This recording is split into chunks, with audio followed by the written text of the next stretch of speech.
día extraordinariamente hermoso. Cada palabra ha sido hermosa. Pero hoy en la mañana ocurrió algo, y cuando yo estaba ministrando, la última señora que subió, el espíritu que la tenía, el demonio que la poseía, decía: yo tengo legalidad. Llegué al cuarto, mi esposo me obligó a acostarme y descansar. Hicimos junto una oración: Señor, revélame qué quieres que lleve en la noche. Porque de tener mensajes, hermano, uno tiene, los predicadores lo que más tenemos es notas. Pero yo no quiero traerte un mensaje de parte mía, yo quiero traerte un mensaje de parte de Dios. Y entonces, mientras yo dormía, me despierto, sonó la alarma, descansé una hora, y cuando suena la alarma, el Señor me dice: los altares están reclamando. Y yo me levanté y dije: ya tengo el mensaje. Gracias, Padre. Desperté a mi esposo y le dije: papi, ya sé de qué voy a predicar, ya Dios me habló. Dígale al que está a su lado: hay altares que reclaman. Voltéese y dígale al que está atrás de usted: hay altares que reclaman. Y yo quiero, mientras usted toma su lugar, que usted me deje desarrollar lo que el Señor me ha dado para traerle. ¿Qué es un altar? El altar no es más que el punto de encuentro entre Dios y el hombre. El altar no es más que el punto de encuentro entre el reino espiritual y el reino natural.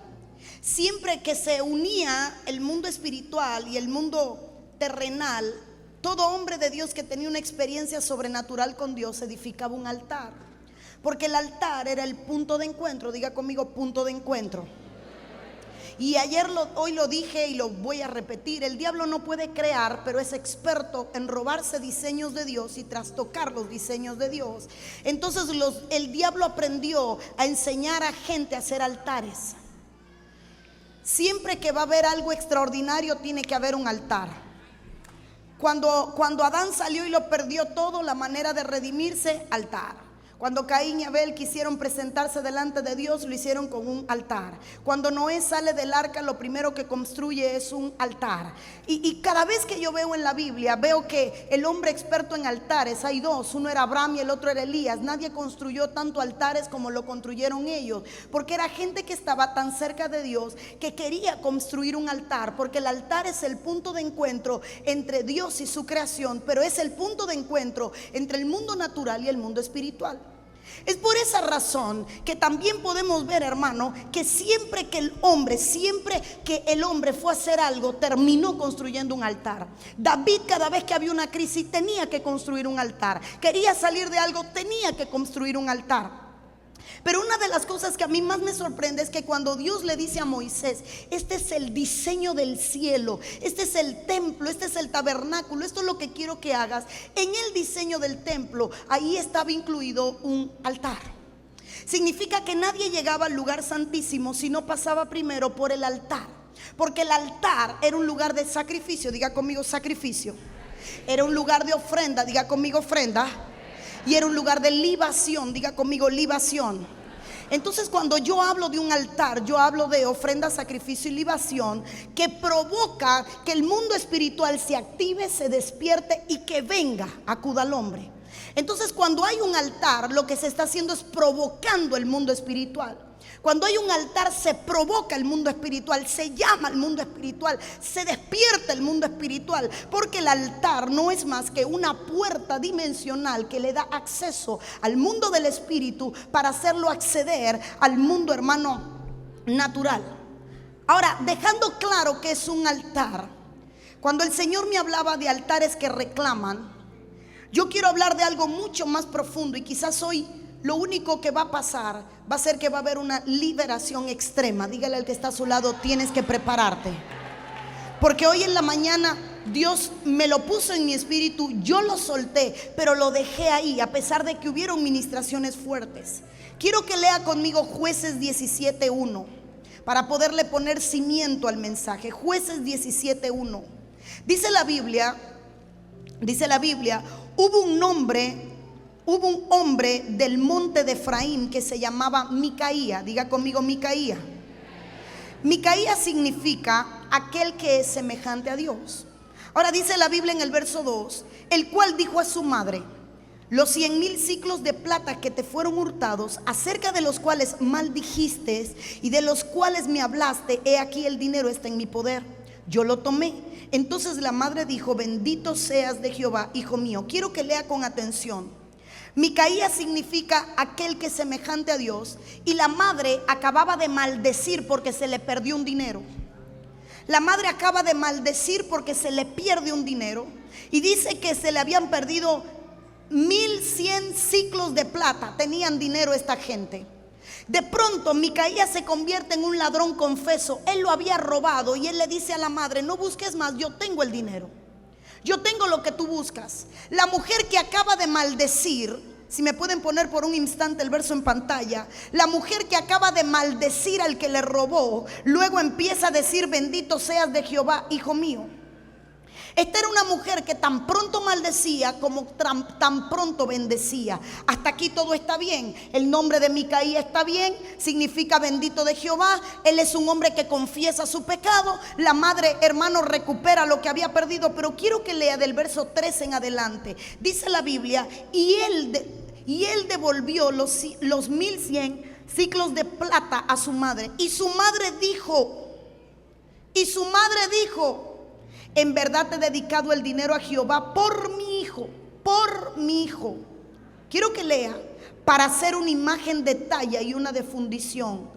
Ahora pues yo te lo devuelvo. Mas él devolvió el dinero a su madre, y tomó su madre 200 ciclos de plata y la dio a un fundidor, quien hizo de ellos una imagen de talla y una de fundición, la cual fue puesta en la casa de Micaía.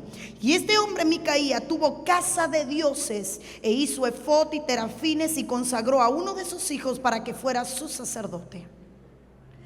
Voy a meterme en este pasaje que quizás lo ha leído usted muchas veces, pero no se ha dado cuenta. Micaía es una persona que viene del pueblo de Dios, que conoce la palabra de Dios. En aquel momento no había rey, por tanto la gente hacía lo que quería. No había una cabeza, no había un orden. Y de pronto, hermano, en la casa de Micaía se pierde una gran suma de dinero. La mamá empieza a maldecir al que le había robado. Micaía confiesa que había robado, y cuando el dinero aparece, dice que la madre le dice: ese dinero estaba consagrado para algo. Y es que con ese dinero yo voy a construir 2 ídolos, uno de fundición y uno de talla. Uno de fundición es de metal y uno de talla es de madera. Ahora, ¿dónde está el punto, pastora? No entiendo. Lo que quiero que entienda es que esta gente tenía conocimiento de Dios.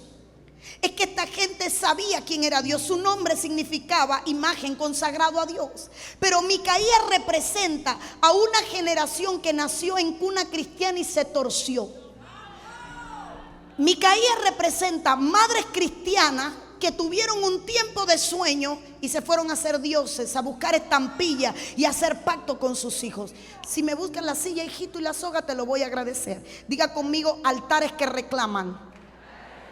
En el pasaje de Micaía hay es muy profundo. Quisiera solo predicar de él, pero me iría del tema. Porque Micaías levanta a su hijo y lo hace sacerdote. Él no podía determinar sacerdocio. Entonces Micaía representa a la gente que todo lo hace mal, pero cree que todo lo está haciendo bien. Gente que cree que es experta en principios espirituales cuando realmente vive en un caos espiritual. Pónmela aquí, hijito, hágame el favor. Ok, ahora yo quiero que tú me amarres la soguita de aquí, una punta. Diga conmigo: altares que reclaman. Yo quiero enseñarle un principio. Quien hizo el pacto fue la madre. Y la madre le dice a Micaías: este dinero es porque yo quiero hacerte una estampa. Yo quiero dedicarte un altar. Yo quiero trabajar contigo. Yo quiero hacer algo contigo, hijo mío. Yo quiero bendecirte. Yo quiero otorgarte. Diga conmigo: altares que reclaman. Y usted dirá: pastora, ¿qué es esto? Hubo gente, eso es un altar, es una silla, yo lo sé, pero va a representar un altar. Supongamos que en este altar usted fue niño y a usted lo llevaron frente a un altar. Estaba enfermo y su mamá dijo: búscame la otra punta, hijito. Y su mamá dijo: vamos a llevarlo a hacerle una limpia.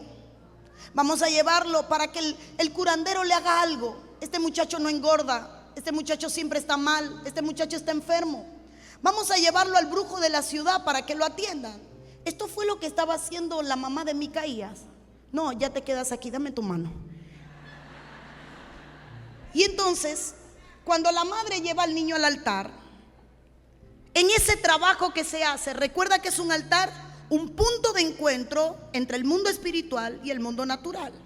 Entonces, frente a ese altar, cuando el altar se abre un portal y el niño se presenta delante de un altar. ¿Qué hay en un altar? Lo dije ahorita: incienso, libación y sacrificio. Entonces, ¿quién es el incienso, la libación y el sacrificio? La persona que se para delante del altar.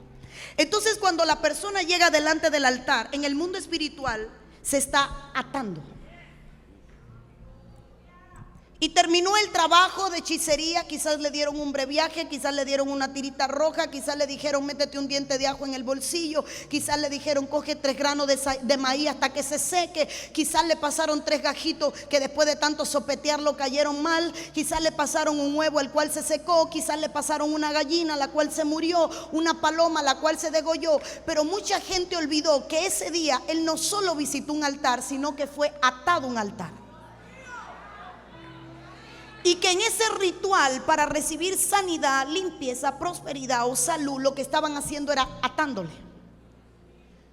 Camina, hijo. Y entonces pasó el tiempo. Pasó el tiempo. Y la persona siguió su vida, creció, se desarrolló. Pero mire, llegó a la iglesia, adoró al Señor, sirve en la iglesia, pero se le olvida que hay un altar que lo clama. Entonces esa persona dice: hay cosas que yo no puedo lograr. Hay una libertad a medias, hay una libertad que no es total. Voy a la iglesia pero siento que algo me frena. Voy a la iglesia pero en realidad en mi casa estoy lleno de batallas. Voy a la iglesia pero los espíritus me atormentan. Voy a la iglesia pero hay demonios que me visitan en la noche. Hay espíritus que se sienten dueños. Hay gente que sabe que tiene sombras de espíritus que le persiguen. ¿Y por qué es esto? Porque cada vez que alguien viene a este altar una vez más, aunque la persona no esté, se está activando ese voto y está reclamando. Por eso hay gente que llegó a Cristo y volvió a la brujería, que llegó a Cristo y volvió a la hechicería, que volvió a Cristo y regresó a las tinieblas, que está en Cristo y todavía anda buscando cartomántico, que estando en Cristo convierte la profecía en brujería, que estando en Cristo convierte a los oráculos, hermanos, en adivinos, que estando en Cristo quiere comprar una palabra profética. ¿Por qué razón? Porque él no sabe que hay un altar que lo está reclamando. Según el altar donde a ti te trabajaron, es el altar que a ti te está reclamando. Ahora, puede ser que el que te atendió de niño tenía un nivel bajo de hechicería o de brujería, o tenía un nivel bajo en el mundo espiritual, pero esa persona creció, y a medida que creció, creció el altar. Cada vez que este altar se activa, que es un altar, un punto de encuentro entre el mundo espiritual y el mundo natural, entonces cada vez que este altar se activa, todos los espíritus buscan los hilos de gente que está atada. ¿Me ayuda usted? ¿Me ayuda? Digo, si puedo molestarte.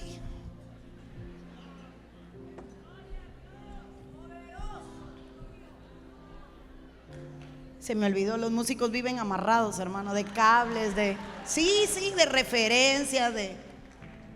Coge otra parte y ve para allá. Lo increíble es que... ¿Me ayudas, el de la batería? Ven, hijito, ven.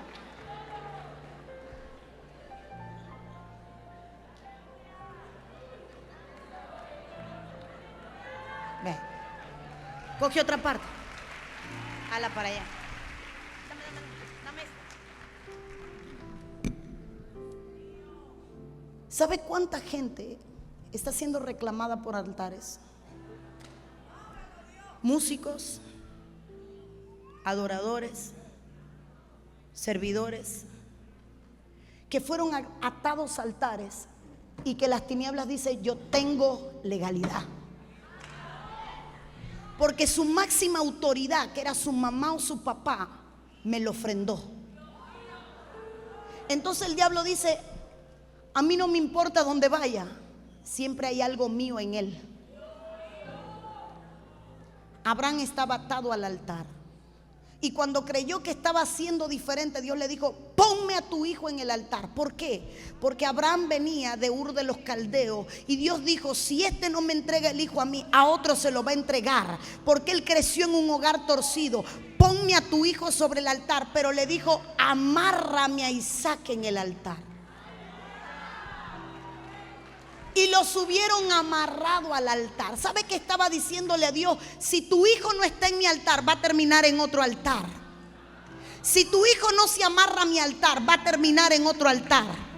Ana dijo: mi promesa, mi fruto salió en un altar. Mi hijo tiene que estar atado en el altar. Y lo primero que hizo Ana fue atar a su hijo al altar de Dios. Y dice la Biblia: y el niño Samuel crecía en gracia y sabiduría delante de los hombres. ¿Sabe dónde vivía Samuel? Frente a un altar. Pero el punto es que diga conmigo: altares que reclaman. El punto es que hay gente que le pusieron: ¿cómo tú te llamas? Alexis. ¿Y tú? ¿Cómo? Saulín. Brauli. Ok, nos quedamos ahí. ¿Cómo te llamas? Basni. Dios mío, ustedes se estrenaron nombres raros como usted. Pero ¿sabe cuántos de ustedes tienen nombres de calendarios de santos? Y ese altar reclama. ¿Sabe a cuánta gente le pusieron el nombre? Porque el día 3 de enero nació el santo San Joaquín y el niño se llama Joaquín. Y cada vez que llega el 3 de enero, el santo ala. Y el que nació el 16 de mayo y le pusieron San Gregorio y el niño se llama Grego, cada vez que llega la fecha, el altar ala. Entonces hay gente que en el mundo espiritual no es libre porque hay cordones que lo tienen atados a un altar. Entonces la madre de Micaía le manda a hacer una estatua, le manda a hacer unos santos y estaba atando a Micaía al altar. Lo curioso es que esta gente tenía conocimiento de Dios, pero hacía lo que se le venía en gana. Y hay gente que nació en hogares cristianos y otorgó derecho por sus hijos y los llevó a ver a brujos, hechiceros, lo llevó a ver a espiritistas, lo llevó a ver a la Madrid. Mire, es que me da hasta temor predicarlo, pero ahí voy. Hay mucha gente que está en el Congreso y siente que es su oasis, pero que cuando sale de ahí el altar dice: yo te estoy clamando. Y empiezan a traerte. ¿Sabe cuánta gente Dios la trajo a este país para hacerla libre y no logra ser libre porque su mente todavía está en su país del cual Dios le sacó?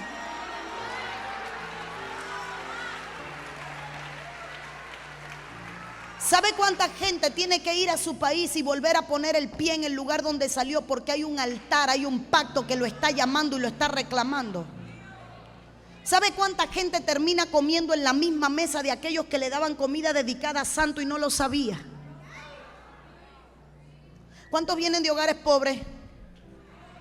No se avergüence, hermano. ¿Cuántos vienen de hogares pobres? Yo ministré a una mujer que la mandaban a comer en casa de todos los ricos que sacrificaban animales para santo, porque en la casa no había que darle de comer. Y esa mujer me decía: no duermo de noche, las voces me persiguen, las voces me hablan, las voces me atormentan. Diga conmigo: el altar reclama. Tanto es así que el día que Caín mató a Abel, derramó una libación. Que hay en los altares: sacrificio, libación, ofrenda. Cuando Caín mató a Abel, no sabía que él estaba dando sacrificio. La sangre de Abel era una libación y que Abel se había convertido en una ofrenda agradable, pero el altar reclamaba. Y dice la palabra del Señor que Dios en el cielo oyó el reclamo del altar donde se había hecho libación, y le viene y le dice a Caín: Caín, la sangre de tu hermano clama. Note, no había un santo, no había un ídolo, no había una piedra, pero donde se derramó se convirtió en un altar, y de ahí se levantaba una voz que clamaba, una voz tan poderosa que se oía en el mundo espiritual. Y Caín dice: márcame. ¿Por qué márcame? Porque mientras yo viva voy a ser perseguido por el reclamo de ese altar.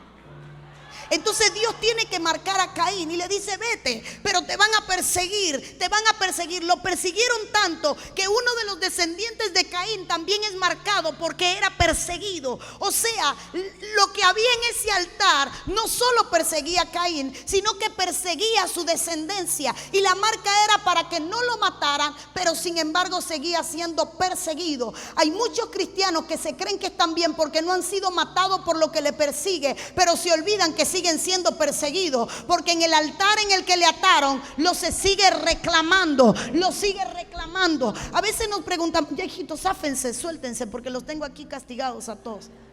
A ti te amarré, ve a ver cómo te arreglas ahí. ¿Sabe qué es lo más poderoso? Que hay gente que viene a Cristo y dice: yo no sé por qué cada X tiempo vuelvo al mundo. Yo no sé por qué cada X tiempo me revuelco en el lodo. Yo no sé por qué cada X tiempo vuelvo a la pornografía. Yo no sé por qué cada X tiempo vuelvo a la autosatisfacción, para no usar la palabra masturbación, aunque al final la usé. Hay gente que cada X tiempo vuelve al problema donde estaba y dice: yo no sé por qué salgo. Pregúntate si fuiste pactado por un calendario de santo, si fuiste pactado por el ídolo que adoraba tu abuelo. Con esto me voy a poner dura. Si fuiste pactado en tu nombre, porque nombre es identidad. Nombre es identidad. Si el nombre que te pusieron era del padrino que tenía dinero para que se sintiera comprometido contigo, porque era tan miserable en tu casa que no podían comprarte un par de zapatos, y te asignaron el nombre del padrino, que a nadie le importaba que era mujeriego, pero te pusieron su nombre para que el padrino te diera los zapatos que tú no tenías, y que no se le olvidara que tenía un ahijado que tenía su mismo nombre. Hoy tu hijo es lo mismo. Es un hombre que no tiene una mujer estable, que cambia de mujer todo el tiempo, y tú te preguntas: ¿qué le pasa a mi hijo? No te has preguntado si lo ataste al altar de tu padrino, y ese padrino reclama y ala, y le asignaste una identidad cuando le impusiste el nombre, porque nombre es identidad, y el que posee el nombre le pone el sello. El que posee el nombre le pone un sello. Cada vez que Jesús fue a hacer algo, se cambió el nombre. Cuando le dicen a María: estás embarazada, la palabra que le dicen es: está contigo Emmanuel, Dios con nosotros. Cuando nace, le llaman el niño Jesús, el Mesías. Cuando empieza a caminar en el ministerio a los 30 años, se convierte en Jesús Cristo, Jesús el ungido. Pero cuando resucita, ya no era Jesús el niño nacido en tierra, sino que era Cristo. Entonces cada faceta de Jesús le cambian el nombre, porque el nombre habla de identidad. Él vino como cordero, pero ya no es el cordero, porque regresará como león. Cada faceta de Cristo tiene asignado un nombre, porque nombre es identidad. Así que cuando Dios pone un nombre, Dios está poniendo una identidad. Tu nombre es una identidad. Cuando Noemí se amargó, Noemí dijo: que nadie me llame Noemí, que me llamen Mara, porque ya el nombre no representaba su estado. Así que ella cambió de estado y se cambia de nombre, y se pone de la misma manera, escúcheme bien, se pone de la misma manera otro nombre. La gente que se llama, no quiero mencionar ningún nombre, no. Hay gente que lleva nombre de santos. Hay nombres que llevan nombre. A nosotros nos trajeron una mujer, y esta mujer nos dice: pastora, libéreme. ¿Por qué? Me llamo Dalila. No se ría, me lo dijo llorando. ¿Y sabe qué me dijo? ¿Quiere que le cuente, pastora? He destruido 4 siervos de Dios. Me llamo Dalila y vengo a que me cambie el nombre. Es increíble cómo un nombre asigna identidad. Y el mundo de las tinieblas funcionaba poniendo nombre. Por eso es que cuando a alguien en la Biblia se iba a nombrar, se le nombraba buscándole un significado al nombre para marcarle la vida. Por eso es que cuando Raquel quiere ponerle al hijo Benoni, que significa hijo de la izquierda, hijo de maldición, porque todo lo que está a la izquierda es maldición. El que murió a la izquierda se perdió de la cruz de Cristo. El que estaba a la izquierda se perdió, el que estaba a la derecha se salvó. Cuando llegue el turno final del trono blanco, cuando nos presentemos en el tiempo final delante de Dios, Él dirá: a la izquierda maldito, a la derecha benditos de mi Padre. Cuando este hijo nace, ella le llama Benoni, le llama hijo de la izquierda, y le asigna una maldición en el nombre, que el padre despierta y dice: no me lo dejes con esa marca, será Benjamín, hijo de la derecha, hijo de bendición. Y le cambia el nombre. Y le cambia el nombre. Porque al cambiarle el nombre le estaba cambiando la identidad. El punto es que hay gente que está atado en un altar simplemente por su nombre. Hay gente que le pusieron María porque quería que fuera como la Virgen. Y hoy la mujer no encuentra marido. Hoy la mujer tiene 40 y no está casada. Es que te marcaron como una virgen. No vas a tener esposo. Ay, yo no sé por qué no paro de sufrir. Es que eso es lo que vende María. Un sufrimiento extremo. Y te asignaron una identidad que va acompañada juntamente con tu nombre. Cuando dicen Lisney, yo volteo, es conmigo. Cuando dicen Lisney, yo me volteo, es conmigo. Si dijeran Juana, yo no miro porque no me llamo Juana. Entonces, cuando un nombre se proclama, se llama el poseedor del nombre. Cada vez que hay gente que su nombre es proclamado, se está llamando al que posee el nombre, al dueño de la identidad. Así que hay gente que no sabe que detrás de las religiones todo tiene un principio espiritual. Y hay altares que cuando son invocados sus santos, tu nombre está siendo reclamado porque está asignado a ese mismo altar, porque a ti te asignaron el nombre. Entonces, amado hermano, hoy no me va a aplaudir, no. A las demás le gritaron, hermano. Pellizque a la que está al lado para saber que no se me durmió.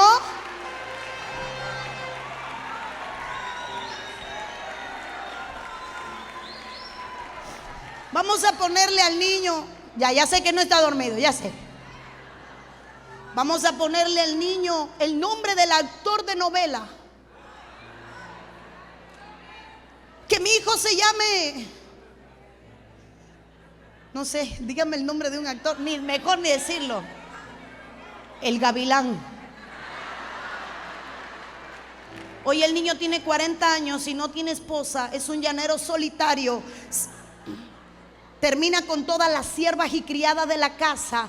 Todos sus matrimonios se vienen abajo. Ay, yo no sé, este hijo, ¿no será que tú lo ataste a un altar con una identidad cuando le asignaste un nombre, movida por tu necesidad o porque algo te gustó, y no te das cuenta que el nombre de tu hijo se marcó cuando le pusiste el nombre de alguien? Vamos a ponerle el nombre del abuelo. Sí, pero es que el abuelo es alcohólico y hoy el hijo está lidiando con problemas de vicio.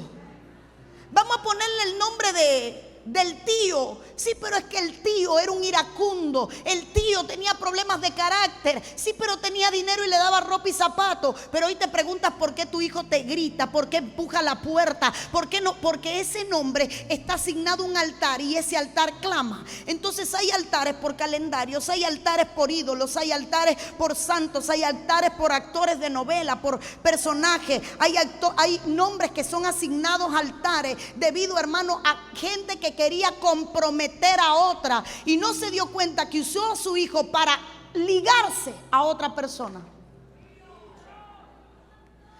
Es el querido, no es el papá del niño, pero como va a criar el niño, como halo a ese hombre, voy a ponerle el nombre para que se siente padre. Y entonces le puso el nombre al hijo, no porque quería honrar, sino porque quería amarrar. Y no se da cuenta de que esa ligadura se volvió en un cordón que está atando ese hijo a la vida de un hombre. Pero no solo lo ató en el mundo natural para que le diera ropa, zapato y comida, sino que en el mundo espiritual hay un reclamo. Diga conmigo, los altares reclaman.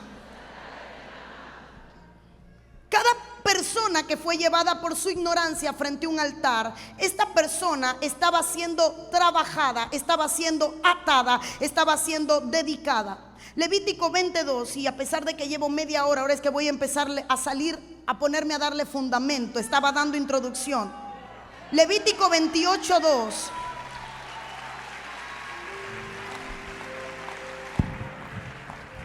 Levítico 22. Dirás asimismo a los hijos de Israel: cualquier varón de los hijos de Israel o de los extranjeros que moren en Israel, que ofreciere alguno de sus hijos a Moloc, de seguro morirá. El pueblo de la tierra lo apedrará. En Levíticos 22 hay una advertencia de parte de Dios sobre el pueblo de Dios, y le dice: ningún hijo de Dios, ningún hijo de los extranjeros que moren en Israel puede ofrecer su hijo a Moloc.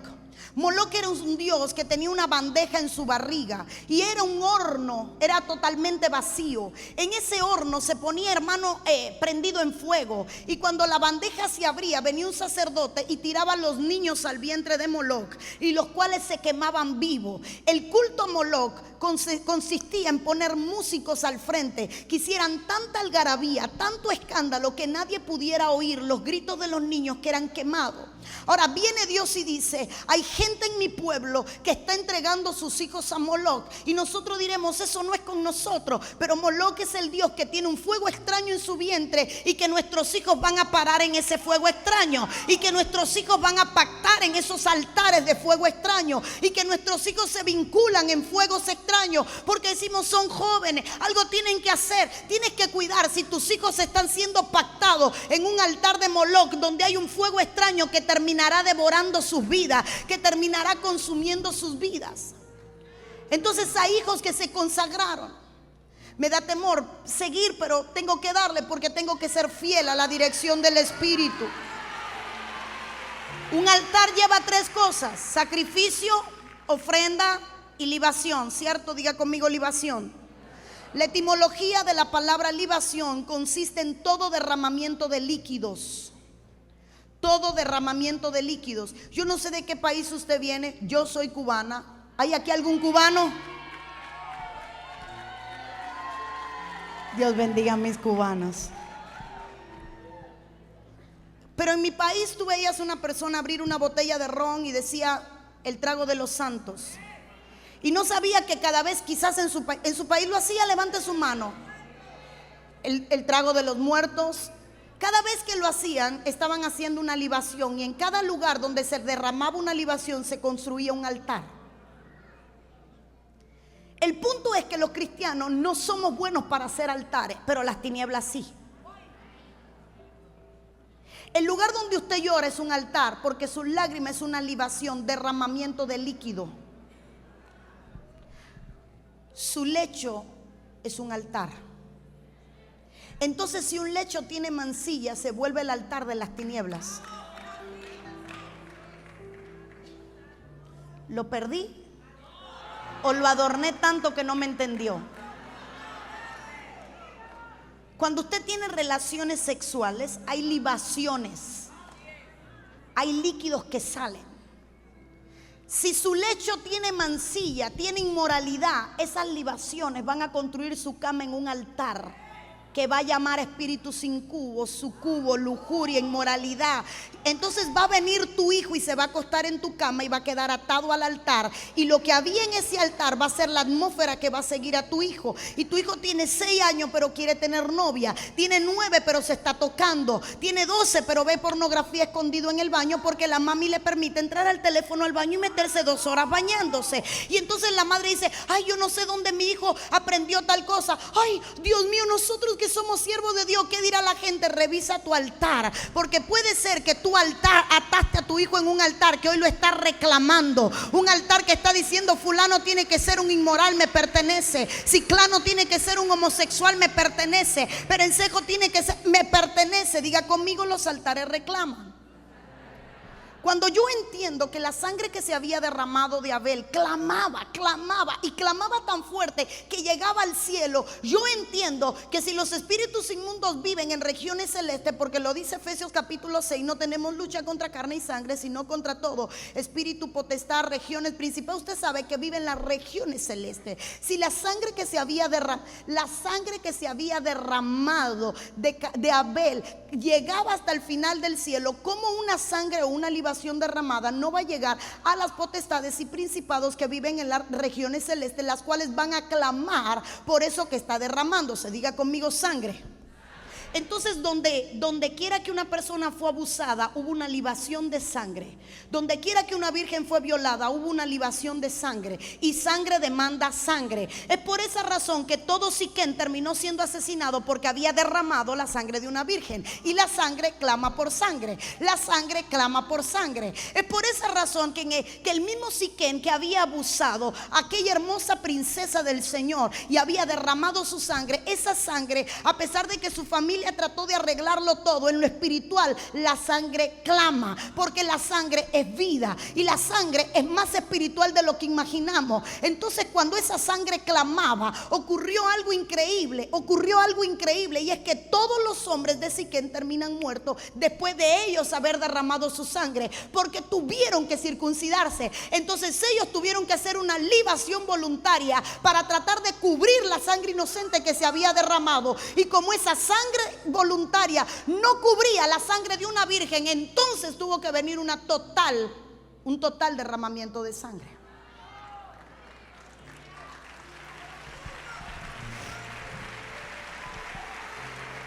¿Qué me está enseñando, pastora? Tranquilo, que tengo el tiempo aquí. Subí con cronómetro. ¿Sabe qué le estoy enseñando? Que hay mujeres que todavía no han sanado de una violación porque su sangre está clamando.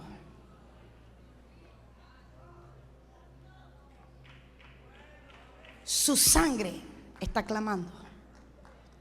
Y esa sangre que está clamando, hay mujeres que dicen: yo no puedo sanar, yo no puedo ser feliz, yo no puedo disfrutar a mi esposo, yo no puedo disfrutar mi vida.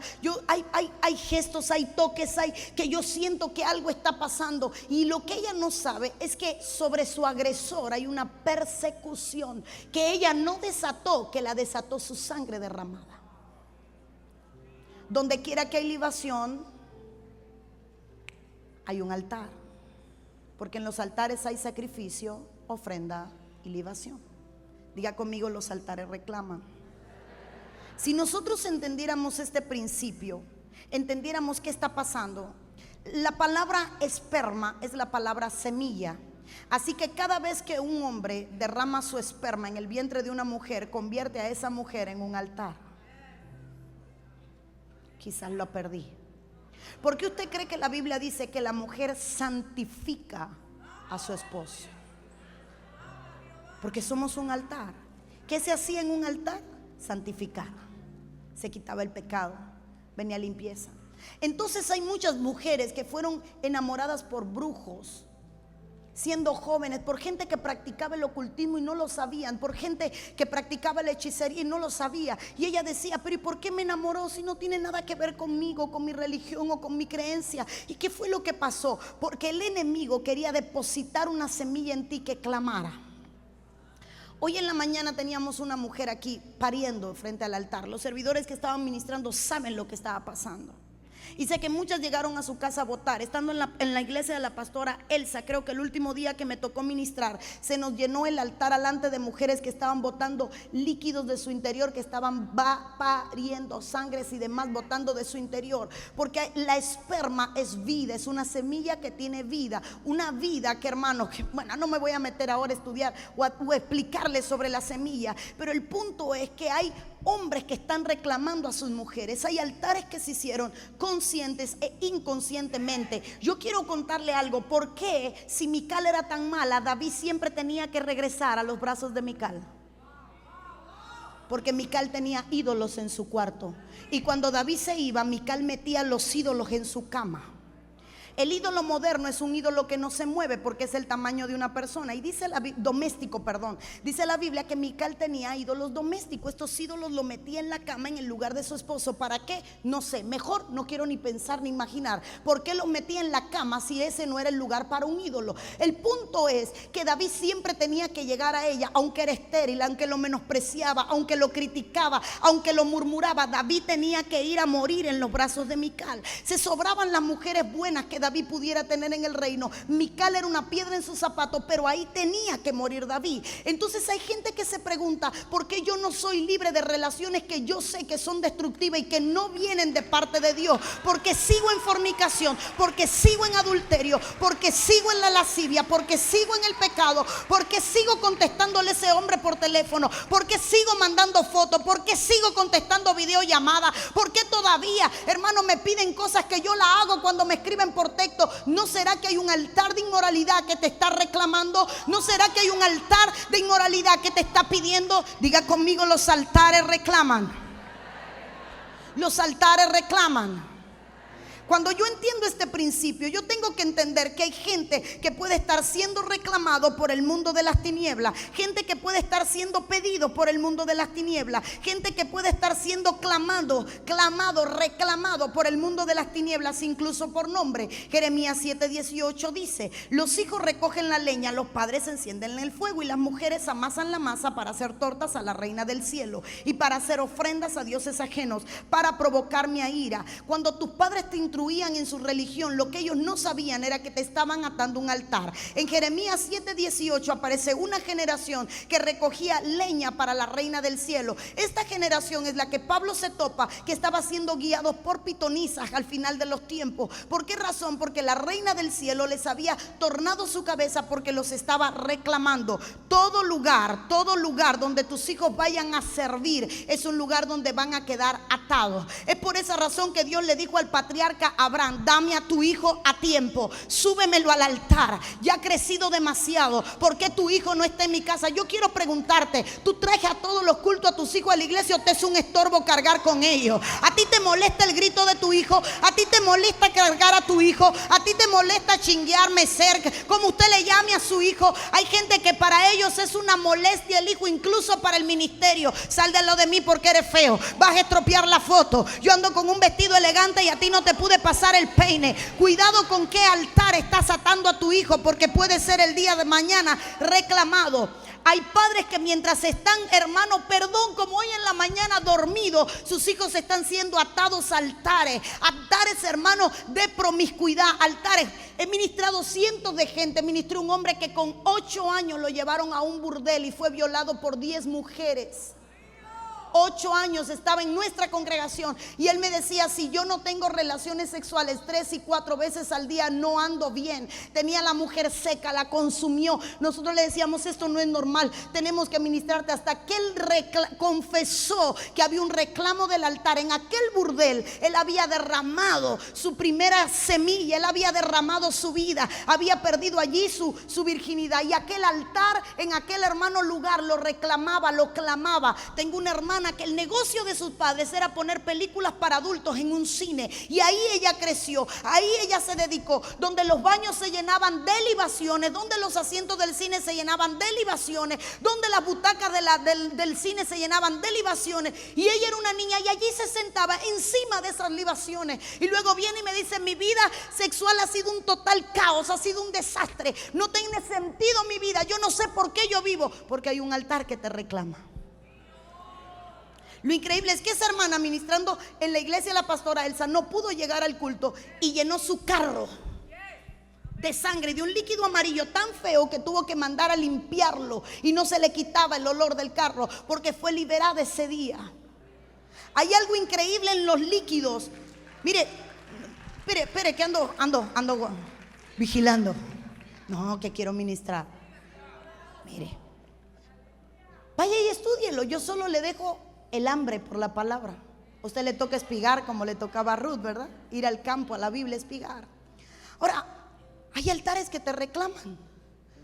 Mujer que bailabas en las fiestas y tu madre y tu padre te vendían como producto: baila hasta abajo, perrea, menea hasta abajo, porque tenías un lindo cuerpo. Lo que tus padres no sabían es que te estaban entregando un altar de inmoralidad. Y hoy te preguntas por qué muchos te tratan como cualquiera, porque hay un altar que está reclamando. Un altar en el que te entregaron: padre, tus hijos no son productos, no tienen que estar en exhibición.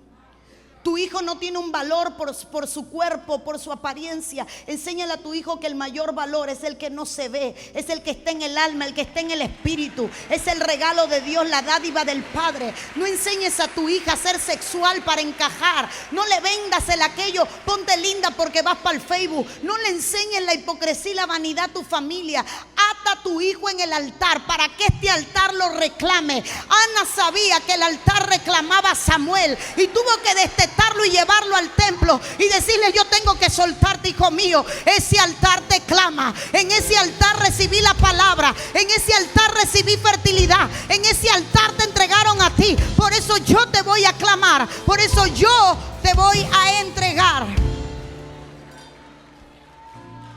Cuando los niños de Egipto eran perseguidos, cuando nace Moisés, hubo un derramamiento de sangre, y la sangre que se derramó fue de varones. Los altares de Egipto se llenaron de sangre derramada de varones. Allí mandaron a las nodrizas, y si lo que nacía era varón, dice la Biblia que lo sacrificaban. Ahora diga conmigo: los altares reclaman. La sangre del pueblo de Dios que se derramó nunca quedó inmune. Tanto fue así que la única manera de que salieran de Egipto fue que ellos también derramaran sangre. Solo cuando Egipto derramó la sangre de sus primogénitos, quedó lavada la sangre del pueblo de Dios que fue derramada. Yo tengo un Dios que clama por lo suyo. Y yo he venido a decirte que si tú eres hijo de Dios, no importa qué altar te está reclamando, yo tengo un Dios que pelea por mí. Yo tengo un Dios que corta toda atadura. Yo tengo un Dios que se para en la brecha y dice: puede haber sido tuyo, pero ahora me pertenece. Ahora está en mi altar. Ahora me sirve a mí. Ahora está en mi casa. Ay, yo no sé a quién yo vine a predicarte, pero el altar de la presencia de Dios reclama a su pueblo, pide a su pueblo, llora a su pueblo.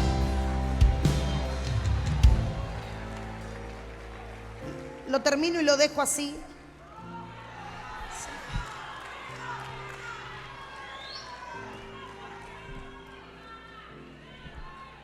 Bueno, voy con 45, 5 más. Siéntese.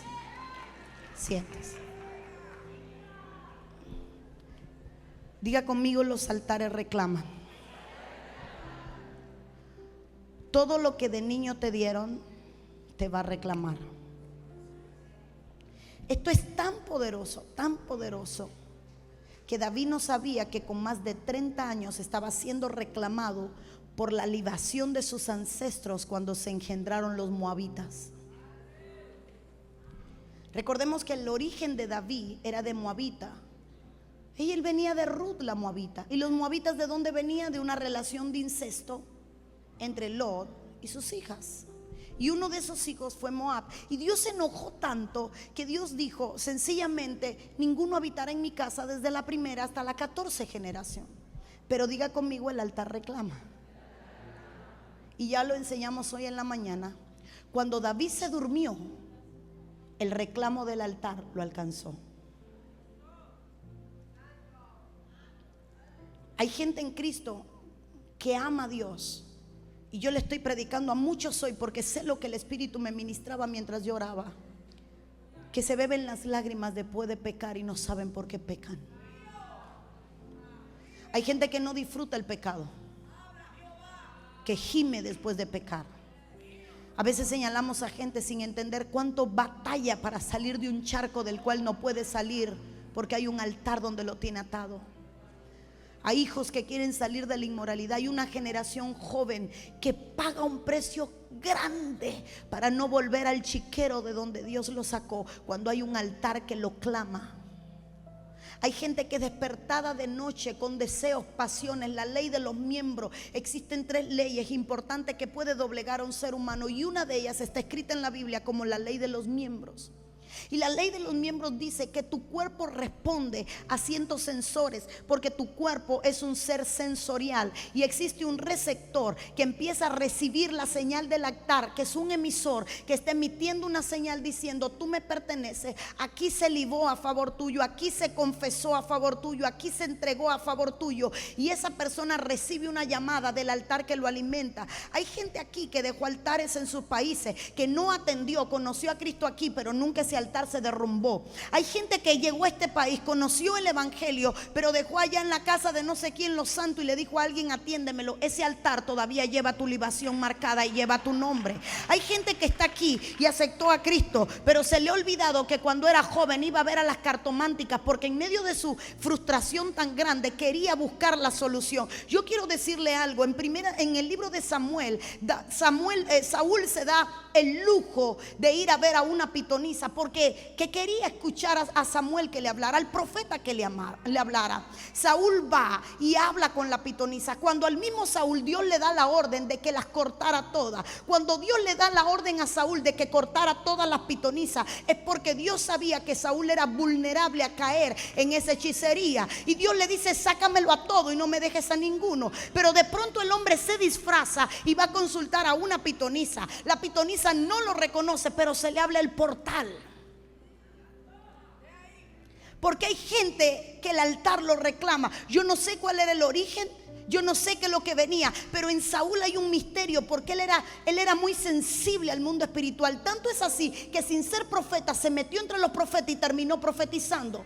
Tanto era así que el tipo se metía en cualquier atmósfera y algo le sucedía. Tanto era así que David reconocía que Dios tenía algo con él. Tanto era así que mientras a nadie lo atormentaban los demonios, a él lo atormentaban los demonios y una música lo calmaba. En la vida de Saúl hay un misterio de sensibilidad espiritual, y cuando él llega al reino, Dios le dice: sácalos a todos. Yo sé que te puede hacer caer, yo sé que te puede destruir, sácalo. Ahora mire, déjeme desarrollar. Dije 5 minutos, voy por 4, me falta 1. ¿Sabe qué es lo más importante? Que Saúl va a consultar a la pitonisa y se desmaya, entró en un trance. Los escuderos dicen: no ha comido, tiene hambre, le dio un suponcio. El tipo se quedó en el piso. La bruja le cocina y le da de comer. Punto siguiente capítulo, murió Saúl.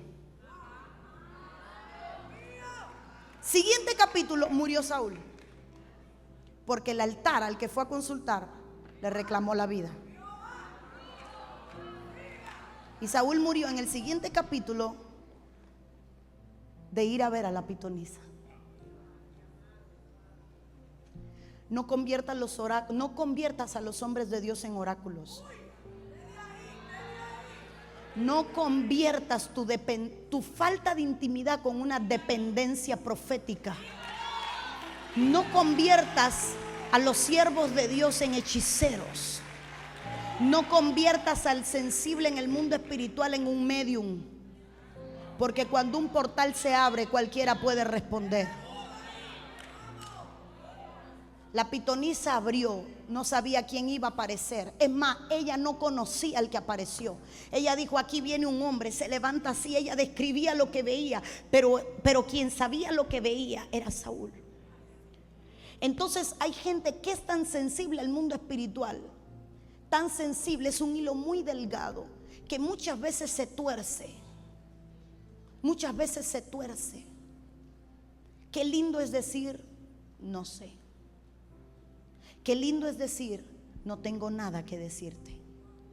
Qué lindo es decir: es que a veces buscamos que caerle, es que como quiero impresionar, déjame profetizar. No, hermano, es tan hermoso decir: no sé. Eliseo, siendo un gran profeta, terminó diciéndole a Giezi, su escudero: Dios no me dice qué le pasa a la tsunamita. ¿Cómo que no te dice? Porque eso no te quita, eso te da credibilidad. Eso te da credibilidad. Y cuando hay alguien que te toque muchas veces la puerta, hay veces que tú vas a tener la puerta y le vas a decir: conéctate con Dios. Porque tienes que darte cuenta que muchas veces el enemigo te está llevando y tú olvidas de dónde tú vienes, cuáles son tus raíces, qué es lo que había en tu niñez, cómo el enemigo usó los dones trastocados en tus generaciones ancestrales, y muchas veces terminas convirtiéndote en un medium en medio de la iglesia, sencillamente porque quieres sentirte profeta. No existe una credencial más importante que la credencial de hijo de Dios.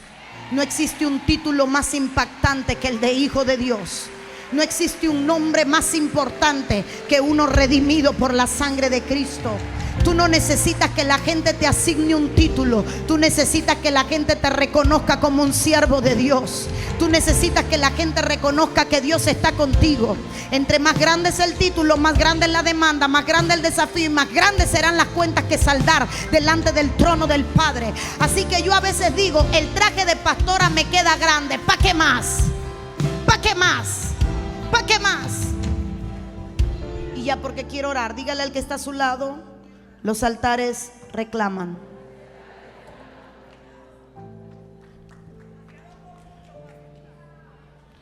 Diga conmigo: los altares reclaman. ¿Qué altar te está reclamando?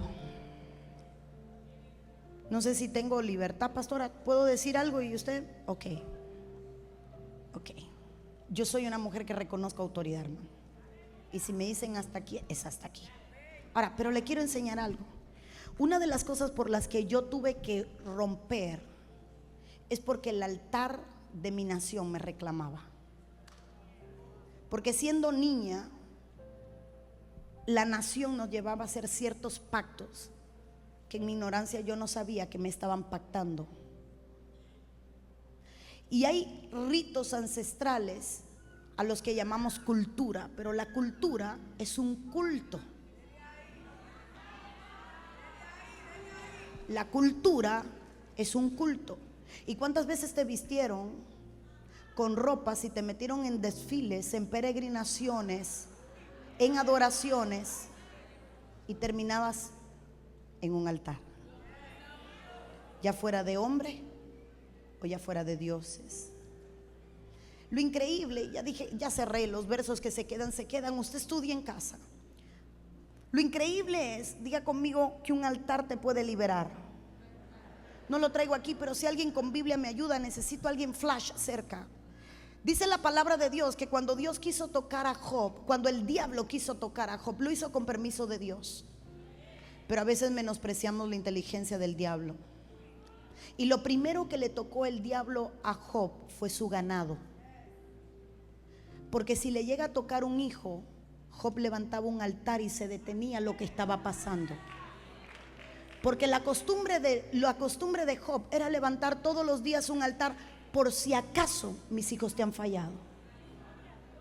Entonces lo primero que le tocó el diablo a Job fueron sus animales, para que él no tuviera que poner en el altar. Si alguien me lee en la Biblia, en el libro de Job capítulo 41, creo que Job tiene 42 capítulos, déjenme lo leo, es el último capítulo, cuando empieza a salir Job de su crisis, cuando Dios empieza a romper. Diga conmigo, no podía ser altar. Dígalo, no podía ser altar.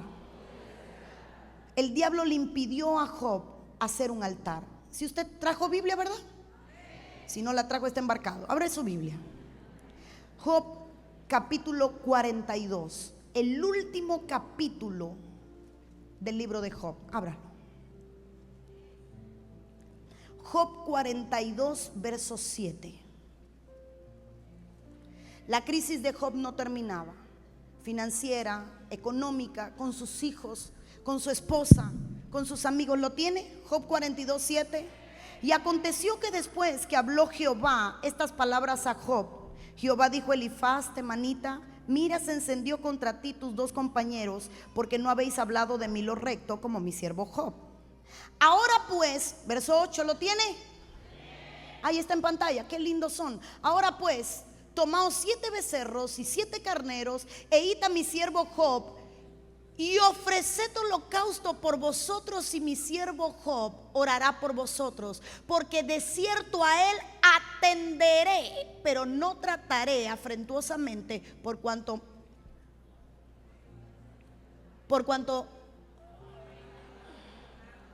no habéis hablado de mí con rectitud.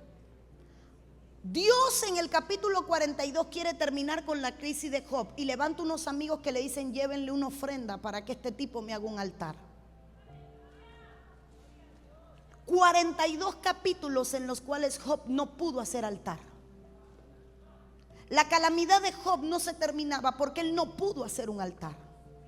No tenía que poner en un altar. Lo único que podía sacrificar era la mujer, y no era agradable a Dios. No podía hacer altar. Si ponía esa terca allá arriba, el Señor le desmontaba las piedras. Pero el caso es que como este hombre no tenía con qué hacer un altar, Dios llama a unos amigos y le dicen: llévenle. Este hombre tiene que hacer mi altar. Este hombre tiene que ofrecerme. Y dice los versos siguientes. Perdone que metí un dedo aquí mal. Dicen los versos siguientes que ellos llevaron ofrecieron el holocausto.